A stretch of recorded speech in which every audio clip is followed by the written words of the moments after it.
السلام علیکم۔ مہدی پارٹ 2۔ ہاک کے اصرار پر سی آئی اے کے حکام نے پریچرڈ کو اپنے ایجنڈوں میں شامل کر لیا تھا۔ ہاک کا یہ انتخاب آنے والے دنوں میں امریکہ کے بہت کام آیا، لیکن یہ محض اتفاق تھا کہ ہاک کے ابھی تک اس سے براہ راست کوئی ملاقات نہیں ہوئی تھی۔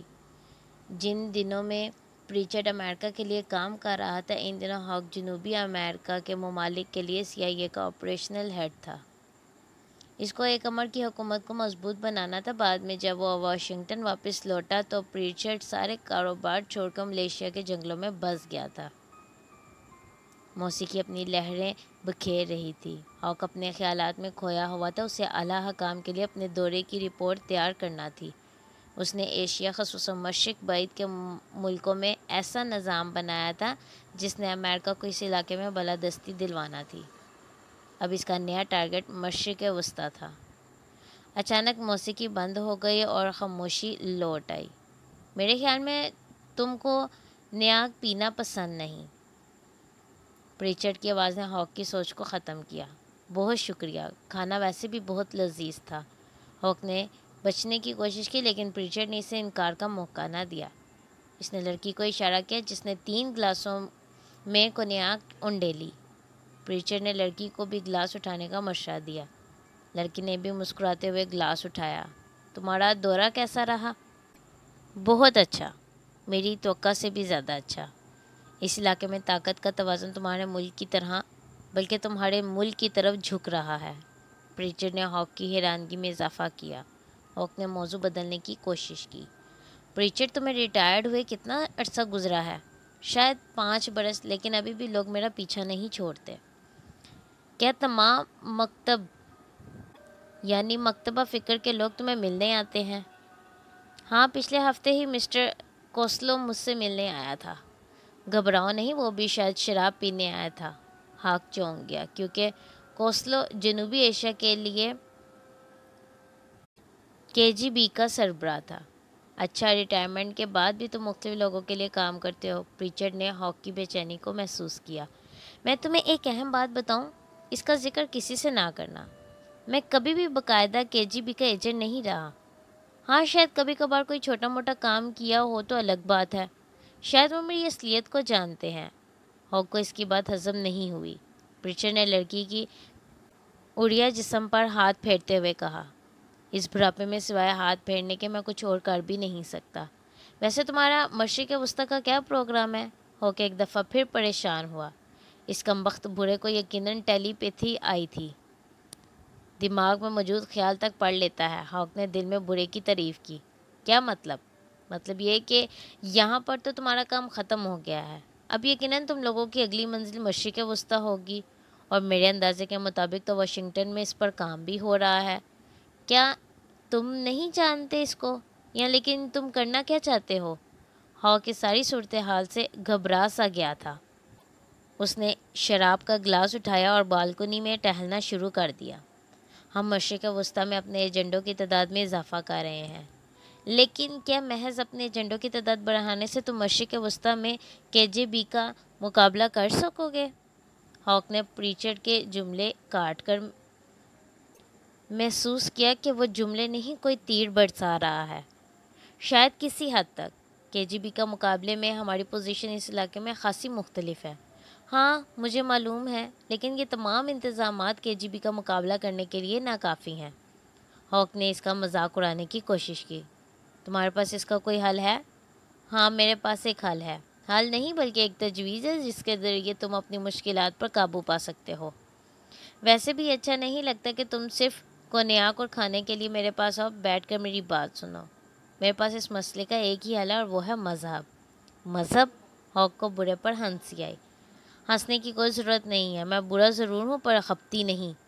ویسے بھی تم یہ جانتے ہو کہ ہاتھی مرا بھی 1.25 لاکھ کا ہوتا ہے۔ پریچرڈ کے جواب نے ہاک کو شرمندہ کر کر رکھ دیا۔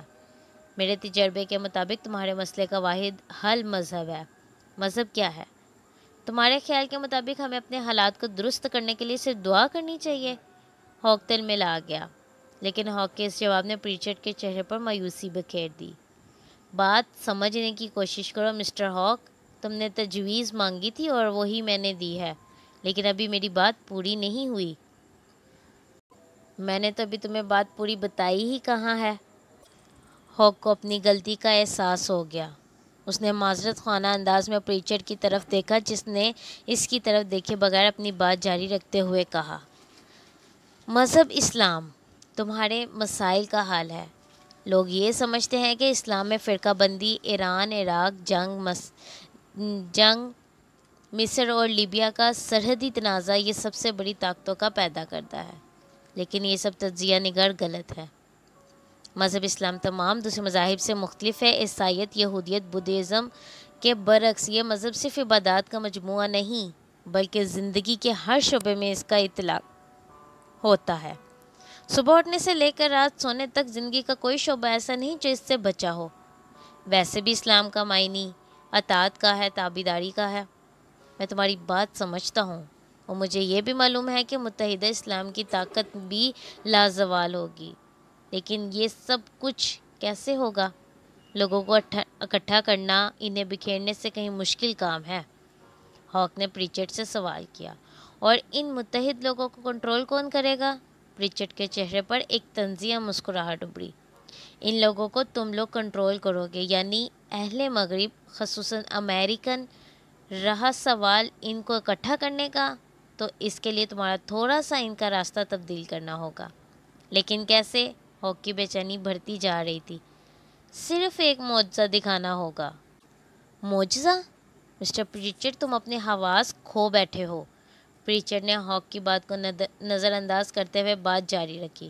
کیا یہ بات مجھے بتانی پڑے گی کہ جس ملک نے سب سے پہلا آدمی چاند پر بھیجا، سب سے پہلی ایٹمی طاقت بنا، جس کی اگر پوری نہیں تو آدھی دنیا پر حکومت ہے، ایک معجزہ نہیں دکھا سکتا؟ چلو میں نے مان لیا، لیکن یہ معجزہ کیسے ہوگا؟ ہاک نے سوال کیا۔ یہ معجزہ ایک منفرد معجزہ ہوگا، بلکہ ایک حقیقت ہوگی، اور یہ معجزہ ہوگا مہدی کی اس دنیا میں آمد۔ مہدی کے متعلق تفصیلات تم کو میں بتاؤں گا، بلکہ بعد میں بتاؤں گا۔ ہاک ایک دفعہ پھر نہا رہا تھا۔ ایک تو رات سخت گرم تھی، دوسرا اس نے پی بھی زیادہ رکھی تھی، لیکن سب سے اہم بات یہ تھی کہ اس کا ذہن ابھی تک پریچرڈ کی تجویز میں الجھا ہوا تھا۔ نہانے کے بعد اس نے کمرے میں آ کر برف کی ڈالیاں اپنے سر پر رکھیں۔ اس کا ذہن مسلسل پریچرڈ کے بارے میں سوچ رہا تھا۔ جس طرح اس نے مذہب کو طاقت حاصل کرنے کا محور بنایا تھا، وہ حیران کن تھا۔ اس تجویز کے مطابق مہدی نے براہ راست ان کے احکامات کی پیروی کرنی تھی۔ یوں دنیا کے تمام اسلامی ممالک کے سربراہان کو مہدی کے سامنے جھکنا تھا۔ اس طرح سے تمام طاقت ان کے ہاتھ میں آ جانی تھی۔ پریچرڈ نے ہاک کو مہدی کے بارے میں تمام تر تفصیلات بتائیں کہ کس طرح سے مسلمان اپنے اعتقاد کی بنا پر حضرت محمد صلی اللہ علیہ وآلہ وسلم کے بعد اس کی آمد کے منتظر ہیں کہ وہ آئے گا اور انہیں سیدھے راستے پر ڈالے گا۔ مہدی کا یہ نظریہ نیا نہیں تھا۔ برطانوی حکومت کو بھی ایسے دو مہدیوں سے نپٹنا پڑا تھا۔ کچھ عرصہ پہلے سعودی حکومت نے ایک ایسے شخص کو ختم کیا تھا جو مہدی ہونے کا دعوے دار تھا۔ ہاک کو یاد آ رہا تھا کہ جب آیت اللہ خمینی ایران پہنچے تو لوگوں نے ان کے بارے میں بھی یہی کہا تھا کہ وہ مہدی ہے۔ پریچرڈ نے پھر اس کے سامنے آج کے اسلامی ممالک کی منظر کشی کی۔ 50 برس پہلے تک صرف 4 مسلمان ملک تھے، اور آج 50 سے زائد اسلامی ملک موجود ہیں۔ اس صدی کے آخر تک افریقہ کی آدھی سے زیادہ آبادی مسلمان ہوگی۔ کمیونزم بھی اسلام کو پھیلنے سے نہیں روک سکا۔ دنیا کے اکثر قدرتی وسائل، خصوصاً تیل، ان ممالک کے قبضے میں ہوگا۔ تقریباً 80% تیل انہی ممالک سے نکلے گا۔ پریچرڈ نے اسے مزید بتایا کہ اگر آج اسلام کو مغرب نے کنٹرول نہ کیا تو آنے والے دنوں میں اس کا سب سے بڑا حریف ثابت ہوگا۔ آنے والا مہدی ان تمام وسائل کا مالک ہوگا۔ وہ اپنے پیروکاروں کو یہ بھی حکم دے سکتا ہے کہ چونکہ سود اسلام میں حرام ہے، اس لیے تیل کو بیچتے ہوئے سود نہ لیں۔ ہاک بھرپور توجہ سے پریچرڈ کا منصوبہ سن رہا تھا۔ پریچرڈ کے بارے میں اس نے جو اندازہ لگایا تھا وہ اس سے کہیں زیادہ تیز تھا۔ اس کے ذہن میں سوالات اٹھ رہے تھے۔ ٹھیک ہے، ہم معجزہ تیار کر لیں گے، لیکن مہدی کا انتخاب کیسے ہوگا، اور کس طرح سے لوگوں کو یہ یقین دلایا جائے گا کہ وہی اصلی مہدی ہے؟ پریچرڈ کے چہرے پر شیطانی مسکراہٹ تھی۔ اس نے اس منصوبے کی تمام تر تفصیلات تیار کر رکھی تھیں۔ منصوبے کے مطابق چونکہ مسلمان مہدی کے آنے کا انتظار کر رہے ہیں، اس لیے پہلے مہدی کے آنے کے بارے میں افواہیں پھیلائی جائیں گی اور پھر اسے لوگوں کے سامنے لایا جائے گا۔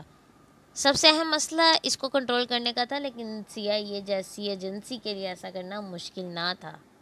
ایک دفعہ جب مہدی ان کے زیر اثر آ جائے گا تو وہ جو چاہیں گے کر سکیں گے۔ وہ چاہیں گے تو تیل کی قیمتیں کم یا زیادہ کر سکیں گے۔ مہدی کی مدد سے وہ اپنے مخالف اسلامی ممالک کی حکومتوں کو تبدیل کروا سکیں گے، اپنے مرضی کے بندے کو حکمران بنوا سکیں گے۔ چونکہ ان اسلامی ممالک میں بنیاد پرستی بڑھ رہی ہے، مہدی کے ذریعے سے وہ اس پر قابو پا سکیں گے، حتیٰ کہ ایران جیسے کٹر امریکہ مخالف ملک پر بھی قابو پا سکیں گے۔ ہاک پورے انہماک سے اس کی باتیں سن رہا تھا۔ اس کے ذہن میں صرف لڑکی کے متعلق شبہ تھا کہ کہیں وہ کسی کو کچھ نہ بتائے۔ پریچرڈ نے اسے تسلی دی کہ ایسا کچھ نہیں ہوگا کیونکہ لڑکی مسلمان نہیں تھی اور انگریزی زبان کے متعلق بھی کچھ نہیں جانتی تھی۔ ویسے بھی وہ کنواری تھی اور کنوارا پن خود ایک مذہب ہوتا ہے۔ ہاک نے اپنے سر پر مزید برف کی ڈلیاں رکھی۔ اس کا ذہن ابھی تک پریچرڈ کی تجویز میں اٹکا ہوا تھا کہ وہ کس طرح دنیا سے دور اس ویران علاقے میں بیٹھا آنے والے حالات کی تیاری کر رہا تھا، اور اس منصوبے پر اس نے نہ جانے کتنے دن اور کتنی راتیں لگائی تھیں۔ وہ کس طرح سے دنیا کے ایک مضبوط مذہب پر ضرب لگانا چاہتا تھا۔ اسے مذہب اسلام کے پیروکاروں کی تمام کمزوریاں معلوم تھیں۔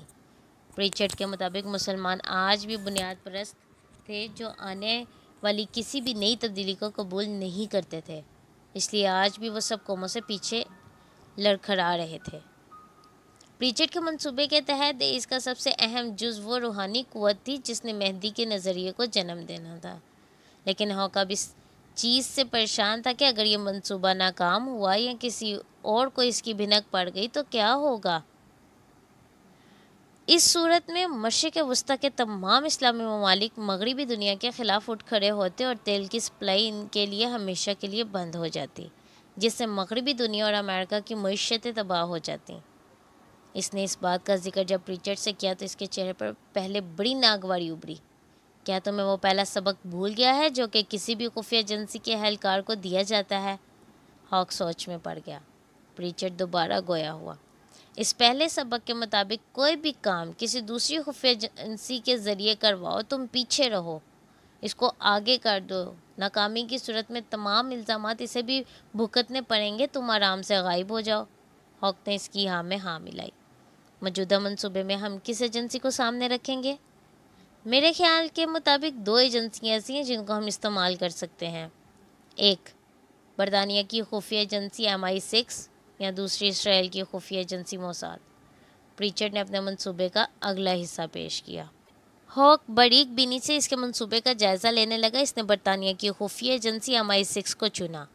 برطانوی ایجنسی کو چننے کی کئی وجوہات تھی۔ اس کی سب سے بڑی وجہ برطانیہ کا مشرق وسطیٰ سے گہرا لگاؤ تھا۔ وہ اب بھی لارنس آف عربیہ کے کردار کو یاد کرتے تھے جو اس نے برطانیہ کے لیے عرب دنیا میں انجام دیا تھا۔ دوسری اہم وجہ یہ تھی کہ ناکامی کی صورت میں اسلامی ممالک اس کا کچھ نہیں بگاڑ سکتے، کیونکہ اس کے شمالی سمندر میں تیل کے اپنے ذخائر جو اس نے برے وقت کے لیے سنبھال رکھے تھے موجود تھے، جو آئندہ کئی سال کے لیے اس کے تیل کی ضروریات کو پوری کرنے کے لیے کافی تھے، بلکہ ان ذخائر سے امریکہ والے بھی فائدہ اٹھا سکتے تھے۔ برطانوی خفیہ ایجنسی کے برعکس اسرائیل کی خفیہ ایجنسی کے ممبر زیادہ تیز تھے۔ پہلی بات تو یہ کہ وہ اپنے آپ کو استعمال نہ ہونے دیتے، اور اگر وہ ان کے لیے کام کرتے بھی تو کامیابی کی صورت میں سارا معاملہ الٹ بھی کر سکتے تھے اور سارا فائدہ بھی خود لے سکتے تھے۔ اس لیے ہاک نے MI6 کو پسند کیا، لیکن وہ MI6 کی کارکردگی سے مطمئن نہیں تھا کیونکہ دوسری خفیہ ایجنسیاں اس سے کہیں آگے نکل چکی تھیں۔ لیکن پریچرڈ ہاک کے اس خیال کا حامی نہیں تھا۔ اس کے اندازے کے مطابق MI6 کا بیرون ملک حصہ اب بھی تک بے حد فعال اور چست تھا، اور خصوصاً 1970 کی دہائی سے انہوں نے کوشش کی تھی کہ وہ اپنی مخالف ایجنسیوں کے خلاف کوئی اہم کارنامہ سر انجام دے سکیں، اور اب تو برطانوی وزیر اعظم آئرن لیڈی بھی اس پر خاصی مہربان ہے۔ وہ یقیناً اس طرح کے منصوبے کی حمایت کرے گی، خواہ وہ برطانیہ کے لیے کتنا ہی پرخطر کیوں نہ ہو۔